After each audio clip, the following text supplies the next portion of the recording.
જે લેવા આવી હતી એ તો લીધું નહીં, ફાલતુનું ન લેવાનું બધું લઈને કેટલું લઈ લીધું.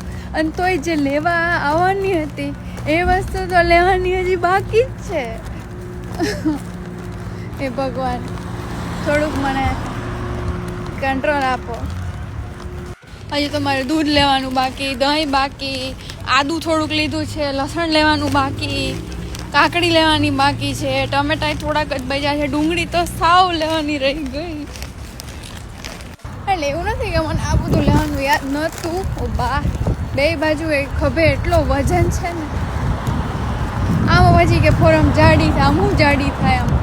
હા, તે એવું મને યાદ હતું જ તે, પણ એકલું માણસ કેટલું ઉચકીને જાય બધું. આમાં એટલી પવનની લેરકી સરસ છે, પણ હમણાં ઠંડી ચાલુ થઈ જશે. 4, 3, 2, 1 સિગ્નલ બંધ. તો બી આપણે તો રાણીની રીતે રાણાની રીતે હોઈ શકે, તો રાણીની રીતે કેમ નહીં.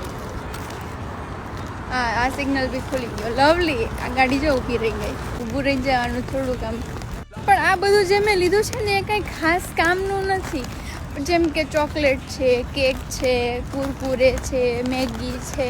તો મારે કેટલું બધું લેવાનું હતું, એટલું બધું લેવાનું રહી ગયું. પણ બિલ બહુ જાજુ આવ્યું છે. મેં એટલું બધું લીધું જ નથી.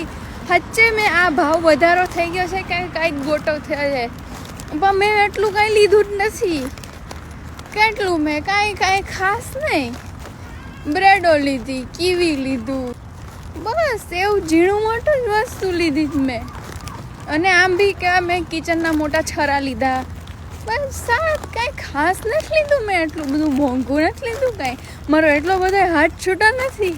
હું કમાઉં છું, મને ખબર.